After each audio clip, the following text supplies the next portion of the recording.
రామాపురం అనే ఒక అందమైన పల్లెటూరు. గలగలా పారే సెలయేర్లు, పచ్చని పొలాలతో కళకళలాడుతూ ముగ్ధ మనోహరంగా ఉంటుంది. అదే ఊర్లో ఉంటోంది సారిక. సారిక తల్లిదండ్రులు పద్మనాభం, శారద.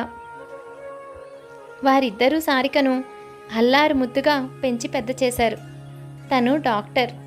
పట్నంలో డాక్టర్ చదువుకునొచ్చినా ఏమాత్రం అహంకారం పొగరు లేకుండా అందరితోనూ కలిసిపోయే మనస్తత్వం సారికది. తను పట్నం వెళ్ళి ఒక డాక్టర్గా సంపాదించగలిగే అవకాశం ఉన్నా కూడా తను ఈ పల్లెటూళ్ళలోనే ఒక చిన్న ఆసుపత్రి పెట్టుకుని పేదలందరికీ అతి తక్కువ ధరలకే వైద్యం చేస్తూ ఊర్లో చాలా మంచి పేరు తెచ్చుకుంది సారిక. అమ్మమ్మ, బీపీ తక్కువగానే ఉంది, అలాగని మందులు వేసుకోవడం మాత్రం మానొద్దు. మానేసావంటే మళ్ళీ నీకు బీపీ పెరిగి మొన్నొచ్చినట్టు వికారం, జ్వరం లాంటివి రావచ్చు. నువ్వు మందులు మాత్రం క్రమం తప్పకుండా వేసుకోవాలి. అప్పుడే ఏ ఇబ్బంది వచ్చినా నేను చూడగలుగుతాను. అలాగేనమ్మా, తప్పకుండా వేసుకుంటాను. నీలాంటి మంచి అమ్మాయిని కన్నా నీ తల్లిదండ్రులు ఇద్దరూ పుణ్య దంపతులు తల్లి. పట్నంలో బోలెడంత సంపాదించగలిగిన అవకాశం ఉన్నా ఇక్కడ మా అందరి కోసం ఇంత తక్కువకి మెరుగైన వైద్యం అందిస్తున్నావు. నిజంగా నీకు నేను రుణపడి ఉంటాం. ఇలా ఊర్లో సారికని మెచ్చుకొని వాళ్లే ఉండరు. అందరికీ సారిక అంటే ఎంతో అభిమానం. ఇలా ఉండగా ఒకసారి ఊర్లో డెంగ్యూ జ్వరం విపరీతంగా విస్తరిస్తుంది.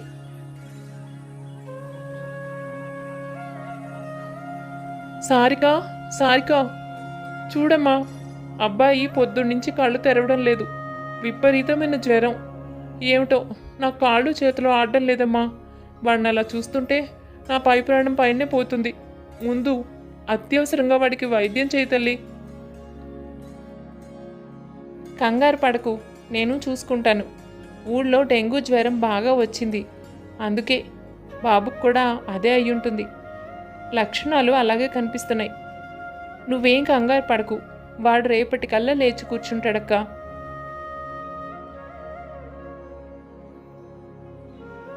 ఇంతలో ఆ ఊరి పెద్ద రామయ్య అక్కడికి వస్తాడు. అమ్మ సారిక, ఊరంతా డెంగ్యూ జ్వరం విపరీతంగా విస్తరించింది కదా. అందరూ ఇదే అవస్థ పడుతున్నారు. చాలా మంది అక్కడి నుంచి ఇక్కడ దాకా కనీసం రాను కూడా రాలేక ఇంట్లోనే నరకం చూస్తున్నారు. దీనికి ఏదో ఒక ఉపాయం ఆలోచించు తల్లి. ఊర్లో వాళ్ళందరూ ప్రమాదం బారిన పడకుండా నువ్వే కాపాడాలి. అంకుల్, నేను ఇప్పుడే నా ఫ్రెండ్స్ అందరికీ ఫోన్ చేస్తాను. వాళ్ళందరినీ ఇక్కడికి రమ్మంటాను. మన ఊరి చివరిలో ఒక వైద్య శిబిరం ఏర్పాటు చేయండి. అందరూ కలిస్తే ఈ ఊళ్ళో ఉన్న వాళ్ళందరికీ వైద్యం తొందరగా చేయొచ్చు. రామయ్య దానికి సరేనంటాడు. గ్రామం చివర్లో వైద్య శిబిరం ఏర్పాటు చేయడం జరుగుతుంది. సారిక స్నేహితులందరూ కలిసి ఊళ్ళో వాళ్ళందరికీ వైద్యం చేయడం ప్రారంభించారు. పగలనక రాత్రనక నిమిషం కూడా విశ్రాంతి తీసుకోకుండా గ్రామ ప్రజల కోసం వాళ్ళు ఎంతో కష్టపడతారు. సారిక కనీసం నిద్ర కూడా పోకుండా ప్రతి ఒక్కరిని కంటికి రెప్పలా జాగ్రత్తగా కాపాడుతూ అందరికీ వైద్యం చేస్తూ శ్రమిస్తోంది. 3 రోజులు గడిచాయి. గ్రామంలో ప్రజలందరూ డెంగ్యూ నుంచి బయటపడ్డారు. గౌరీ, సారిక, నువ్వు కానీ సమయానికి వైద్యం చేయకపోయింటే నా కొడుకు ఏమైపోయేవాడు. వాడిని అలా చూసేసరికి నాకు కళ్ళు తిరిగిపోయాయి. నీ దగ్గరకు పరిగెత్తుకుంటూ ఎలా వచ్చానో కూడా నాకే తెలీదమ్మా. నిజంగా ఇవాళ వాడు లేచి కూర్చున్నాడంటే దానికి నువ్వే కారణం. ఏం పర్లేదు గౌరక్క, నా బాధ్యత నేను నెరవేర్చాను. నేను చదువుకున్నదే మన ఊళ్ళో అందరికీ ఏ కష్టం రాకుండా వైద్యం అవసరమైనప్పుడు చేయడం కోసం. లేదు లేదమ్మా, నిజంగా నువ్వు చాలా కష్టపడ్డావు. 3 రోజుల నుంచి నువ్వు నీ స్నేహితులు ఈ ఊరిని కాపాడడానికి ఎంత కష్టపడ్డారు మేమందరం చూసాం. నిజంగా పక్క ఊరిలో కూడా డెంగ్యూ చాలా విపరీతంగా వ్యాపించిందని విన్నాను. కానీ నీలాంటి వాళ్ళు ప్రతి గ్రామంలోనూ ఉండాలిగా. మన గ్రామం చాలా తొందరగా దాని బారి నుండి బయటపడింది. ఇప్పుడు ఊర్లో ఎవ్వరికీ ఈ లక్షణాలు లేవు. నువ్వు చాలా మంచిదానివి. నీ స్నేహితులు నువ్వు చేసిన పనికి మన ఊరి తరపున మీ అందరికీ సన్మానం చేయాలనిపిస్తోంది. ఊరుకోండి రామయ్య అంకుల్. ఇంత చిన్నదానికి అంత పెద్ద పెద్ద మాటలు ఎందుకు? మేం చదువుకున్న చదువు అందరికీ ఉపయోగించినప్పుడు దానికి విలువే ఉంది. మేము ఇంత పని చేయగలిగినందుకు మాకే చాలా సంతోషంగా ఉంది. మీరు మళ్ళీ మమ్మల్ని సన్మానం అది ఇది అని ఇబ్బంది పెట్టొద్దు. అయినా ఊర్లోకి ఇలాంటివి రాకుండా ఉండాలంటే మనం కొన్ని జాగ్రత్తలు తీసుకోవాలి అంకుల్. వాటి గురించి రేపు ఒక చిన్న మీటింగ్ పెట్టి మాట్లాడుకుందాం. అలాంటివి చేయడం వలన ఊర్లో ఇటువంటి సమస్యలు ఎక్కువ రాకుండా ఉంటాయి. తర్వాత రోజు ఊరి పెద్దలందరితోనూ సారిక స్నేహితులు కలిసి కొన్ని సలహాలు ఇచ్చారు. దానిని పాటించడం వలన గ్రామంలో ఇలాంటి చిన్న చిన్న వైరల్ ఇన్ఫెక్షన్లు సమస్యలు రాకుండా గ్రామంలో అందరూ సంతోషంగా ఉండసాగారు. విషయాలన్నీ ఎప్పటికప్పుడు తెలుస్తున్న సారిక తల్లిదండ్రులు చాలా సంతోషపడ్డారు. చూడవే, నీ వల్లనే ఇవాళ ఊళ్ళో అందరూ మేమెక్కడ కనిపించినా, మేము ఒక చిన్న పని చేసుకోవడానికి బయటకు వెళ్ళినా కాలు కదపనివ్వకుండా మేం చేస్తామని మాకు సాయం చేస్తున్నారు. బంగారు తల్లివి నువ్విలా అందరికీ సాయం చేస్తూ కళకళ నవ్వుతూ తిరుగుతూ ఉంటే ఎంత సంతోషంగా ఉందో తెలుసా? నువ్వు చదివిన చదువుకి సార్థకత తీసుకువచ్చావు. అవును తల్లి, ఎవరు చూసినా నిన్ను పొగిడేవాళ్లే. మేమెక్కడ కనిపించినా దండం పెట్టి మీ అమ్మాయి ఇంత మంచిది అంత మంచిది అని చెప్పేవాళ్ళే. తల్లిదండ్రులుగా మాకింతకంటే సంతోషం ఏముంటుంది? నీలాంటి కూతురు మా కడుపున పుట్టినందుకు ఎంతో సంతోషంగా ఉంది. తల్లిదండ్రులు ఇంత మాట్లాడుతున్న సారిక మొహంలో సంతోషం కనిపించడం లేదు. సారిక తను చేసిన పని పట్ల సంతోషంగానే ఉంది. కానీ సారిక మనసులో మరొక బాధ తాగి ఉంది. ఇంతలో అక్కడికి వచ్చింది సారిక మేనత్త. ఈమె పేరు పార్వతమ్మ, పద్మనాభం చెల్లెలు. రా అత్త రా, చాలా రోజులైంది నేను చూసి. ఏంటత్త విశేషాలు? నా కోసం ఏం తెచ్చావు ఊరి నుంచి? మంచి సంబంధం తీసుకొచ్చానే. సారిక ఏమీ మాట్లాడకుండా లోపలికి వెళ్ళిపోయింది. అన్నయ్య, ఊళ్ళో అందరూ దీని గురించే మాట్లాడుకుంటున్నారు. ఇక్కడ ఇది చేసిన పని మా ఊరి దాకా పాకిందనుకో, అందరూ దీన్ని పొగిడేవాళ్లే. డాక్టర్ చదువుకున్నందుకు ఇది చేస్తున్న పనులు ఊళ్ళో ప్రతి ఒక్కళ్ళని ఆశ్చర్యపరుస్తున్నాయి. సరే, పట్నం వెళ్ళి ఏదో ఒక ఆసుపత్రి పెట్టుకుని లక్షలు సంపాదించవచ్చు. కానీ అదా పని చేయకుండా ఇక్కడే ఏదో 10కో 12కో వైద్యం చేస్తోందనుకో, ఆ సంగతి పక్కన పెడితే అందరూ అమ్మాయిని మెచ్చుకున్నందుకు నాకు చాలా సంతోషంగా ఉంది. సరే, ఆ సంగతి పక్కన పెడితే అందరూ సారికని మెచ్చుకుంటూ ఉంటే ఎంత సంతోషంగా ఉందో తెలుసా? మా ఊళ్ళో అందరికీ గొప్పగా చెప్పుకున్నాను, మా మేనకోడలే అని. దానికోసమని ఊరి నుంచి నా చేత్తో స్వయంగా చేసిన లడ్డూలు పూతరేకులు అన్నీ తీసుకొచ్చాను. ఏం లాభం? సంబంధం తెచ్చాను అనగానే మూతి ముడుచుకుని లోపలికి వెళ్ళిపోయింది. ఎన్నాళ్ళన్నయ్యా ఇది ఇలాగా? ఇప్పటికే 25 ఏళ్ళు నిండాయి. ఇకైనా దానికి పెళ్లి చేసే ఆలోచన మీకు కూడా లేదా? దాన్ని అలాగే వదిలేశారు. ఎప్పుడెప్పుడు దాని పెళ్లి చూస్తానా అని ఎదురు చూస్తున్నాను. నాకెలాగూ పిల్లలు లేరు. చిన్నప్పటి నుంచి దాన్ని నా కూతుర్లనే అనుకున్నాను. అదంటే నాకు ఎంత ఇష్టం. దాని పెళ్లి నా చేతులారా చేద్దామని ఆశపడుతున్నాను.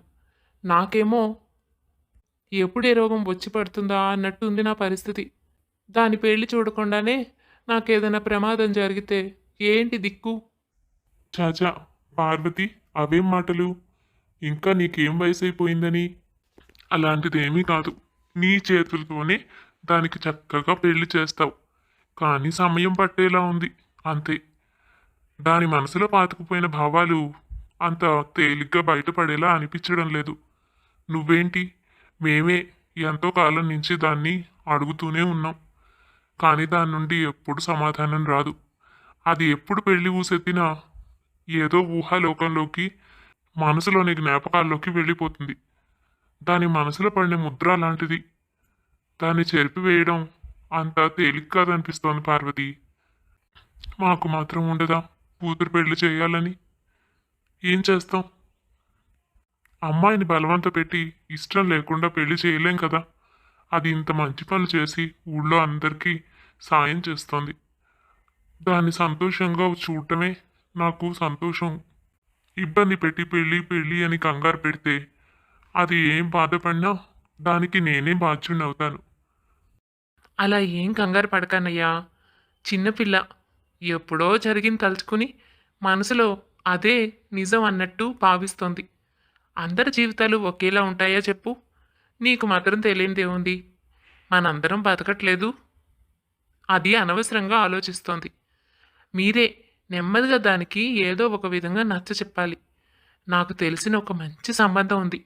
ఇప్పుడు నువ్వు భయపడుతున్నావు చూడు. ఎవరైనా ఎలా ఉంటే దానికి ఏం కష్టమైనా వస్తుందేమో అని. అసలు అలాంటి భయాలు ఏమీ అవసరం లేకుండా దాన్ని పువ్వుల్లో పెట్టి చూసుకుంటాడు ఆ అబ్బాయి. అంత మంచి సంబంధం, మంచి ఉద్యోగం, పోలెడంత ఆస్తి కూడాను. ఇది కాలు కింద పెట్టక్కర్లేదు. ఏ సేవ కావాలంటే ఆ సేవ చేసుకుంటూ హాయిగా ఉండొచ్చు.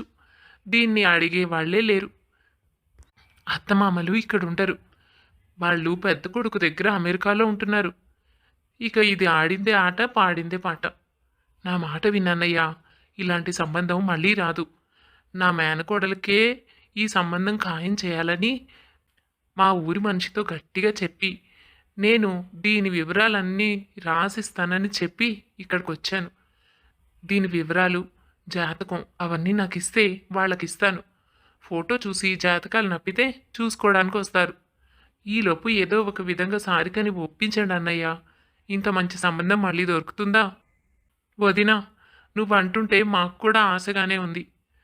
నువ్వు బాగా తెలిసిన సంబంధం అంటున్నావు. అది సుఖంగా ఉండే చోటే ఇవ్వాలని మేము కోరుకుంటున్నాం. కానీ అసలు పెళ్లి మాట ఎత్తితేనే అది మొహం ముడుచుకొని 2 రోజుల దాకా మాతో ఎవరితోనూ మాట్లాడటం లేదు వదినా. ఇప్పుడు ఏకంగా పెళ్లి చూపులే అంటే ఇంట్లోంచి కూడా వెళ్ళిపోతుంది. దాన్ని చూస్తే మాకు భయం వేస్తోంది. అయినా అదంతా జరిగి ఎంతో కాలం కాలేదు కదా. ఎప్పుడో చిన్నతనంలో అంటే అనుకోవచ్చు. 3 ఏళ్ల క్రితం దాని జీవితంలో ఎప్పుడూ పడనంత బాధ అది పడింది. కారణాలు ఏవైనా కానీ ఆ సమయంలో దాని మనసు చాలా నలిగిపోయింది. అందుకే పెళ్ళి అనే మాటని కూడా అది దగ్గరికి రానివ్వడం లేదు. నీకు తెలుసా వదినా, కనీసం ఊళ్ళో ఎవరిదైనా పెళ్లి జరిగితే కూడా అక్కడికి అది రాదు. దాని పెళ్లి మాట పక్కన పెట్టు. ఎవరైనా పెళ్లికి పిలిస్తే నేనొక్కతిని వెళ్లాల్సిందే, కానీ అది నాతో రాను మాత్రం రాదు. ఎంత తెలిసిన వాళ్ళైనా సరే. ఇంకా దాన్ని ఎలా మార్చాలో ఆ భగవంతుడికే తెలియాలి. అదేనమ్మా వచ్చిన సమస్య. పోనీలే, ఏదో 4 మంచి మాటలు చెప్పి దాన్ని ఎలాగోలా ఒప్పిద్దామని చూస్తే అదేమో లోపలికి వెళ్ళిపోయింది. సరేలే, నిదానంగా నేను మాట్లాడి చూస్తాను దాంతో. కానీ మీరు మాత్రం జాతకం అది సిద్ధం చేసి ఉంచండి. అది అవునన్నా కాదన్నా ముందు జాతకాలు అయితే చూపిద్దాం. అవి కలవాలి కదా. ఒకవేళ కలవకపోతే దానికి చెప్పాల్సిన అవసరమే లేదు. ముందు మనం ఆ పని చూద్దాం. అలా ఆలోచించుకున్న వాళ్ళు సారిక ఫోటోని, వివరాలని, జాతకం కూడా రాసి పార్వతితో పాటు పంపిస్తారు. తల్లిదండ్రులుగా వాళ్ళకు కూడా సారిక పెళ్లి చేసుకుని సంతోషంగా ఉండాలి, పిల్లా పాపలతో కళకళలాడుతూ ఉండాలన్న కోరిక ఉంటుందిగా. ఇక పార్వతి జాతకాలు వాళ్ళకి చూపించడం, జాతకాలు బాగా నప్పాయి, వివరాలు కూడా వాళ్ళకి బాగా నచ్చాయి అనడంతో వాళ్ళు పెళ్లి చూపులకు వస్తామని కబురు పంపిస్తారు. ఆ సంగతంతా ఫోన్ చేసి అన్నయ్య పద్మనాభంతో చెప్తుంది పార్వతి. పద్మనాభానికి సంతోషపడాలో బాధపడాలో అర్థం కాలేదు. ఇప్పుడు ఈ సంగతి కూతుర్తో చెప్పి పెళ్లి చూపులకు ఒప్పించడం ఎలా? పద్మనాభం చిక్కుల్లో పడ్డాడు. అది సంగతి. ఏం చేయాలో అర్థం కావట్లేదు శారద. దీనికి ఈ మాట చెప్తే ఇది ఏం చేస్తుందో అని భయం వేస్తోంది. ఎన్ని విధాలుగా నచ్చ చెప్దామని చూసినా దాని మనసులో ఆలోచనల్ని మనం మార్చలేకపోయాం. దాన్నంత ఇబ్బంది పెట్టి ఇప్పుడంత కంగారుగా పెళ్లి చేయడం అవసరమా అని నా మనసు నన్ను ప్రశ్నిస్తోంది. అలా అని మంచి సంబంధం వచ్చినప్పుడు వదులుకుంటే నిజంగా కూడా చెల్లి చెప్పినట్టు దానికి కూడా వయసు మీద పడింది కదా. పెళ్లి చేస్తే మనకి కూడా సంతోషంగా ఉంటుంది. ఎలాగోలా దానికి నచ్చ చెప్పడానికి ప్రయత్నించు. చూద్దాం ఆపై ఏం జరుగుతుందో. శారద తన మనసులో కూడా అదే ఉంది. ఇక పద్మనాభం చెప్పినట్టే ఆ రోజు రాత్రి సారికతో ఏదో ఒక విధంగా విషయం చెప్పాలని వెళ్ళింది. అమ్మా సారిక, నీతో ఒక ముఖ్యమైన విషయం మాట్లాడాలి. అంతకంటే ముందు నువ్వు నాకు మాట ఇవ్వాలి. నేను చెప్పింది విన్న తర్వాత నువ్వు ఎటువంటి తొందరపడి నిర్ణయాలు తీసుకోను అని. ఏ నిర్ణయం కూడా తీసుకొని మమ్మల్ని బాధ పెట్టకూడదు. నీ మనసుకు విలువిచ్చి మేము ఇంతకాలం ఎంత సంయమనంగా ఉన్నామో నువ్వు కూడా మేము చెప్పిన దానికి విలువిచ్చి మేము చెప్పినట్టు చేయాల్సి ఉంటుంది. తల్లలా మాట్లాడగానే సారికకు చాలా వరకు విషయం అర్థమైపోయింది.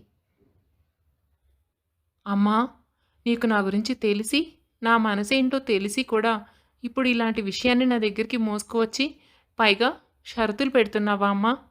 ఇది ఎంతవరకు న్యాయం? అమ్మా, నీకు బాగా తెలుసు. అయినా నాకు అర్థమవుతోంది నువ్వు దేని గురించి మాట్లాడుతున్నావో. ఇప్పుడు నాకు అత్యవసరంగా పెళ్లి చేసేయాలని మీ ఇద్దరు కంగారు పడుతున్నారు కదూ. అసలే మొన్న అత్త సంబంధం తీసుకొచ్చానంది. అదే ఏదో మీరందరూ కలిసి ప్లాన్ చేసినట్టున్నారు, అవునా? ఏంటమ్మా, నేను ఎంచక్కా చదువుకుని ఊళ్ళో వాళ్ళందరికీ డబ్బులు తీసుకోకుండా వైద్యం చేసి ఇంతమందికి సేవ చేసుకుంటున్నాను. నా జీవితానికి చాలదా? పెళ్లి చేసుకుంటేనే మనుషులు బతుకుతారా? నేను మీతో పాటు ఇక్కడ ఉండడం మీకు ఇష్టం లేదా? ఎందుకు నన్ను ఇలా బాధ పెడుతున్నారు? అమ్మా, నా మనసులో పెళ్ళి అనే దానికి నేను చోటు ఇవ్వడం లేదు. పెళ్ళి అంటేనే మన జీవితం తీసుకువెళ్ళి చేతులరా అగ్నిలో పోసుకోవడం లాంటిది. ఆ తర్వాత మండిపోవడం, కాలిపోవడం తప్ప ఇంకేం ఉండదు.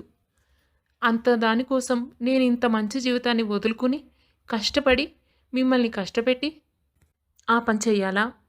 నాకు తెలుసు. ఇప్పుడు నా పెళ్ళి అనగానే మీరు ఈ ఇల్లు అమ్మడానికి చూస్తారు. ఆ తర్వాత ఇంకా ఏమైనా కూడా చేస్తారు. కావాలంటే నాకు తెలియనివ్వరు. అవతల వాళ్ళు అడిగిన దానికోసం మీరు అన్నీ త్యాగం చేసేస్తారు. మిమ్మల్ని ఒంటరి చేసేసి నేను వెళ్ళిపోవాలి, అంతేగా?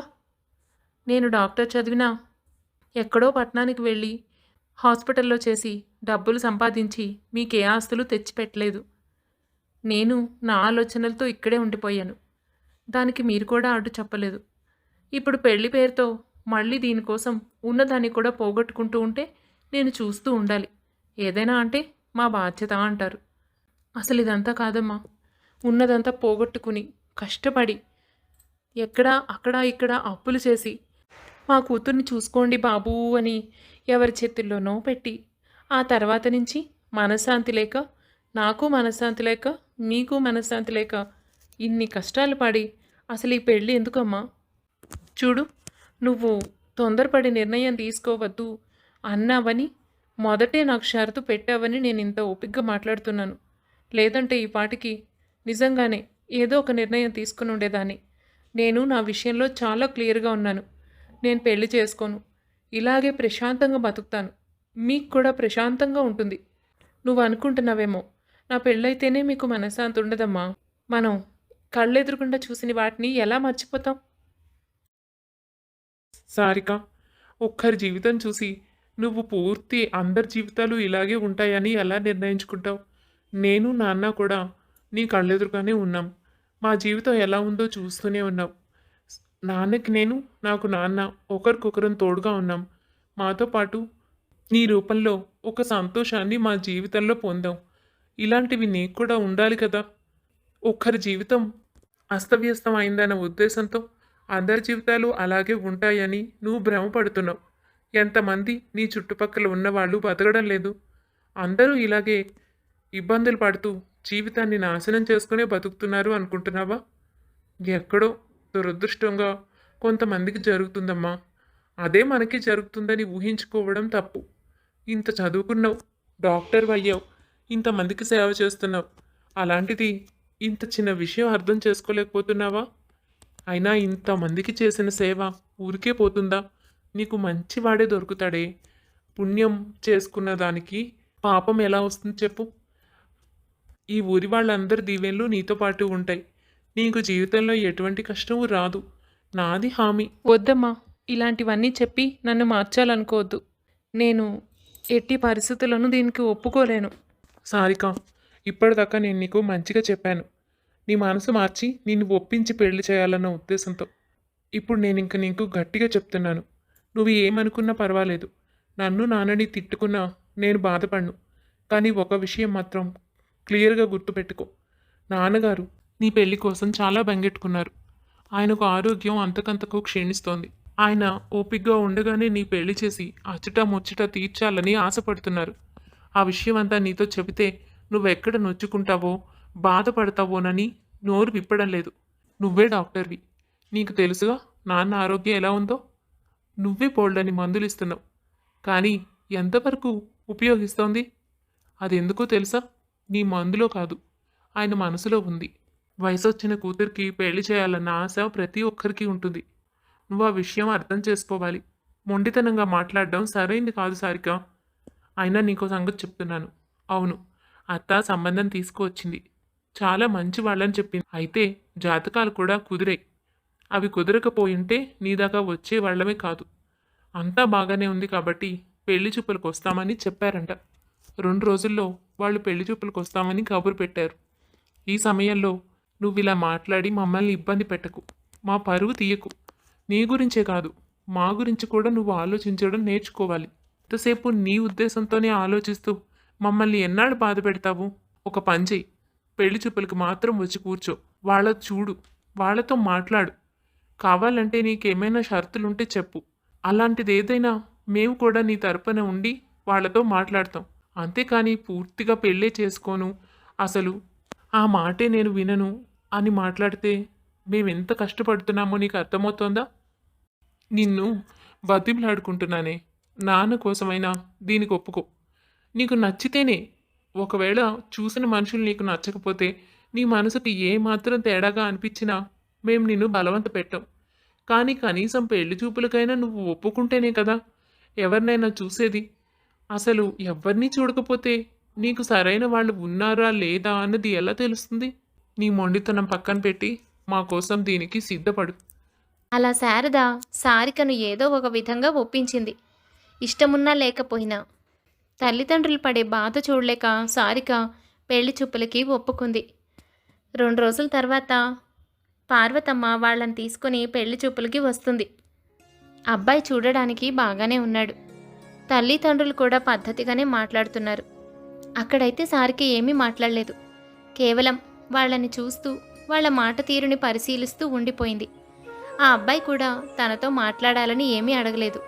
కళ్ళతోనే ఆమె నచ్చిందన్నట్టుగా తనకు అర్థమయ్యేలా చెప్పి చివరకు ఏమీ మాట్లాడకుండానే వెళ్ళిపోయాడు. ఇప్పుడు చెప్పవే.